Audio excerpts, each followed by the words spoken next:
Bonjour à tous et à tous et bienvenue sur cette vidéo. Je suis Romaric Dacos, étudiant ingénieur à l'UTC en branche génie informatique. Je suis au 4e semestre de branche, spécialisé dans la filière IAD, intelligence artificielle et sciences des données. Aujourd'hui, je vais vous présenter un projet personnel qui me tient particulièrement à cœur, Gogol, un moteur de recherche que j'ai développé entièrement de A à Z. L'objectif de ce projet était de comprendre comment fonctionne un moteur de recherche comme Google.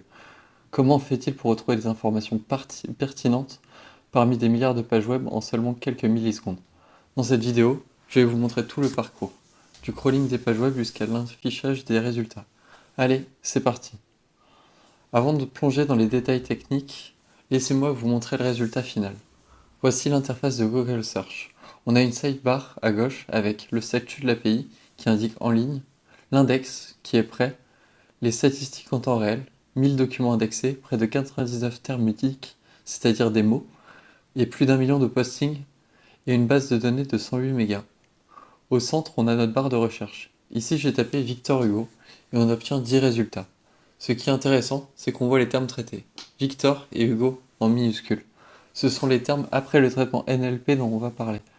Et pour chaque résultat, on a un pourcentage de cohérence. Par exemple, sur la page littérature française du 19e siècle, on a un score de 21,8%. Ce score est calculé grâce à l'algorithme TF-IDF et la similarité cosinus dont nous allons parler plus tard. Voici quelques chiffres clés du projet. Nous avons scrollé plus de 1000 pages Wikipédia depuis le site Wikipédia et la page France. Il y a 119 mégaoctets de données brutes textuelles. Il y a plus de 99 000 termes uniques dans notre vocabulaire, plus d'1 million de postings dans l'index inversé, c'est-à-dire 1 million de relations entre les termes et les documents, une base de données SQLite de 110 mégas et un temps de réponse moyen inférieur à 10 millisecondes. Ces chiffres montrent qu'on a un moteur de recherche fonctionnel et performant, même si bien sûr à une autre échelle, beaucoup plus petite que celle de Google. Alors pourquoi ce projet? C'est en retombant sur une vidéo de V2F, une semaine pour recoder Google, que j'ai eu envie de me lancer ce défi. Cette vidéo est disponible en description. Cette vidéo, elle m'a fait réaliser que même si Google est un système extrêmement complexe à l'échelle mondiale, les concepts fondamentaux d'un moteur de recherche sont accessibles et compréhensibles. J'ai donc décidé de créer ma propre version en me concentrant sur les aspects que je voulais approfondir, c'est-à-dire le traitement du langage naturel, les algorithmes de ranking et l'architecture logicielle. Parlons maintenant des technologies que j'ai utilisées. Pour le back-end, j'ai choisi Python comme langage principal, idéal pour le prototypage rapide et le traitement des données. FastAPI pour l'API REST, un framework moderne, rapide, avec validation automatique des données. SQL Alchemy comme ORM pour interagir avec la base de données de manière élégante. SQLite pour stocker l'index, simple, sans serveur, parfait pour ce type de projet. NLTK pour le traitement du langage naturel français, donc il va avoir une tokenisation du stemming et des stopwords, nous allons nous y pencher plus tard. Et enfin Beautiful Soup pour percer le HTML des pages web crawlées.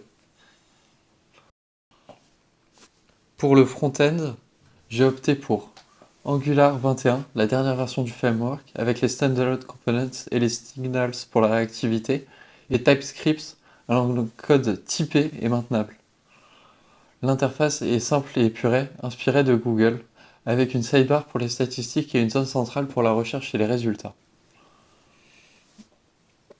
Voici l'architecture globale du projet. On a 4 modules principaux.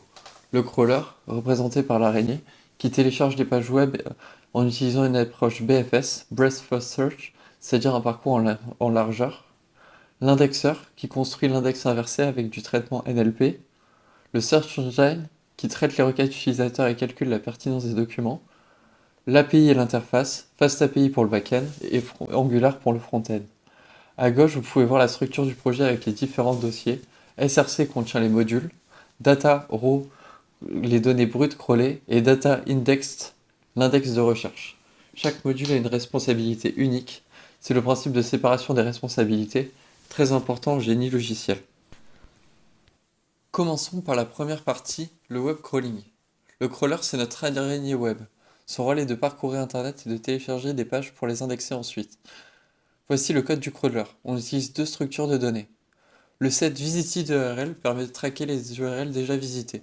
Grâce à la structure d'un set, La vérification est en haut de 1, donc très rapide, même avec des milliers d'URL. La liste, URL to visit, est notre file d'attente.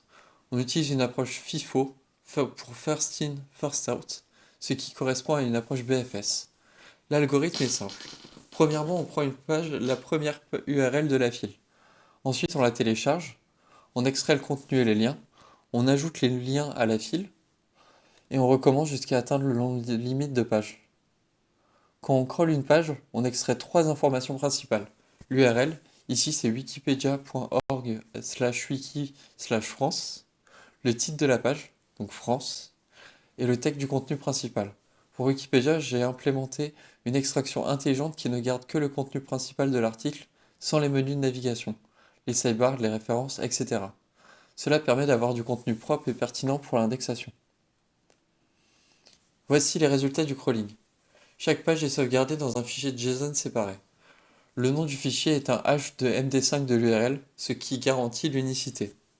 Dans le fichier, on retrouve 1. L'URL de la page, 2. Le titre, 3. Le texte extrait, 4. La liste des liens trouvés sur la page.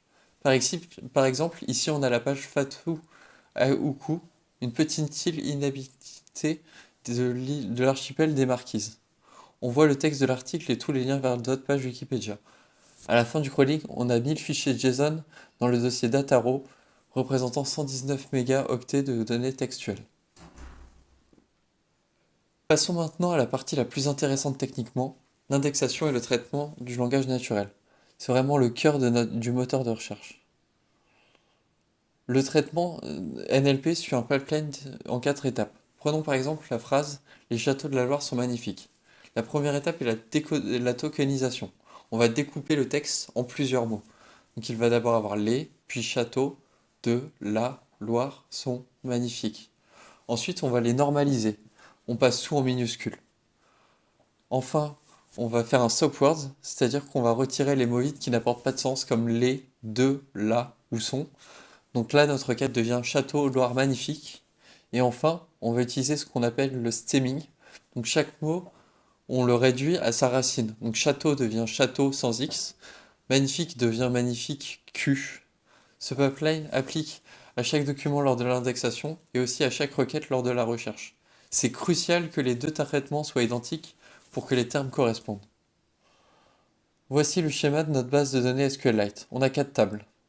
La table document qui stocke un ID, une URL qui est la clé principale, le titre, le doc du hash, la longueur du texte, le nombre de termes et la date d'indexation. Ensuite, on a la table terme avec 98 935 entrées. Donc la clé principale, c'est l'ID, c'est terme, qui est le mot normalisé. Ensuite, nous avons document frequency, donc dans combien de documents il apparaît, et le total occurrence. Et enfin, on a la table posting avec plus d'1 million d'entrées, c'est l'index inversé. Donc la primary key, ça va être term ID et doc ID, donc la relation entre terme et document. Ensuite, on va avoir term frequency, donc combien de fois le document apparaît dans le document, combien de fois le terme apparaît dans le document. Et enfin, TF-IDF score, le score de pertinence précalculé, et position, les positions du terme dans le document. Enfin, on a une table index metadata qui calcule les statistiques globales de l'index. La table posting est vraiment le cœur du système. Elle permet de répondre instantanément à la question quel document contienne ce terme. Parlons maintenant de l'algorithme TF-IDF. C'est un algorithme fondamental en recherche d'informations. TF pour Term Frequency. C'est le nombre d'occurrences du terme sur le nombre total de termes dans le document. C'est la fréquence du terme dans un document spécifique. Plus un mot apparaît souvent dans un document, plus il est probablement important pour ce document. Et après, nous avons IDF, donc pour Inverse Document Frequency, c'est l'inverse de la fréquence documentaire. Un mot qui apparaît dans beaucoup de documents, comme le ou est, aura un IDF faible, un mot rare aura un IDF élevé. Ensuite, nous faisons le produit de TF et IDF, donc TF-IDF, et le produit des deux donne un score élevé aux mots qui sont à la fois fréquents dans un document spécifique et rares dans le corpus global. C'est exactement ce qu'on veut pour mesurer la pertinence. Les scores TF-IDF sont précalculés lors de l'indexation et stockés dans la base de données.